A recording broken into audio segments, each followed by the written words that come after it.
The planet is frying, and we need to do something about it. Our climate team wakes up every morning asking themselves one question, which is how can you reduce greenhouse gases? Dependence on oil is a problem for several reasons. Once people try plugging in, you don't ever want to go back to the gas station.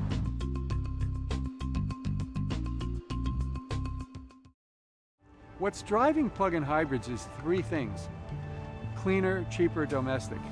Well, plug-in hybrids, I think, are sort of the killer app in automotive technology. They're the best of both worlds between electric cars and the flexibility of a hybrid.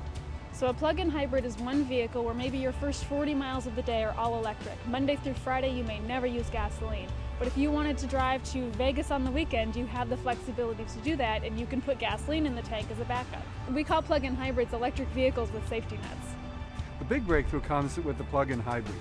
You add a larger battery, and you can add the second fuel source, electricity.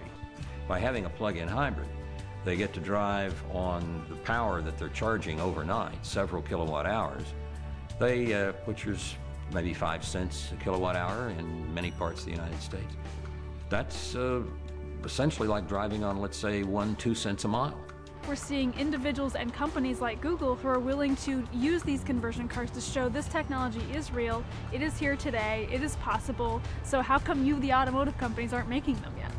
So Google is taking a number of steps to advance plug-in hybrid electric vehicles. First, we're converting 6 cars, 4 Priuses and 2 Ford Escapes, to plug-in hybrid electrics. Secondly, we are going to add about 100 vehicles to our corporate fleet.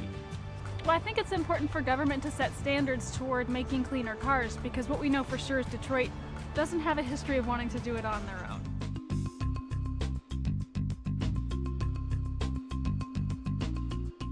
For alternative energy sources like wind and solar, where you might not necessarily be generating the power exactly when you need it, you can store it and then delay when it's used by storing it in the battery. Vehicle to grid is the big game changer in this whole situation. The idea is that batteries in cars can become distributed energy storage systems for the entire power grid. The power grid has this problem: it doesn't have a place to store energy.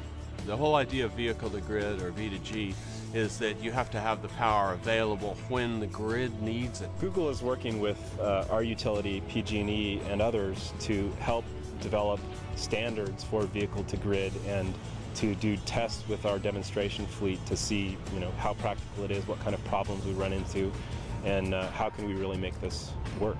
So it's a nice coming together of demand and supply. Large supply at night that the vehicles can use to charge up, and high demand during peak periods during the day, where those same vehicles can sell that electricity back to the power company. These cars, in essence, allow you to take the renewable energy, the solar energy, let you use it when you need it, and power back the grid when you're not using it. That means that you're providing a revenue stream to clean vehicles. If we went to sleep tonight and woke up tomorrow morning and all of the cars in the country were plug-in hybrids, if they were charging at night, we could power 82% of them with today's grid. So that means that we don't have to build any more power plants to power our cars.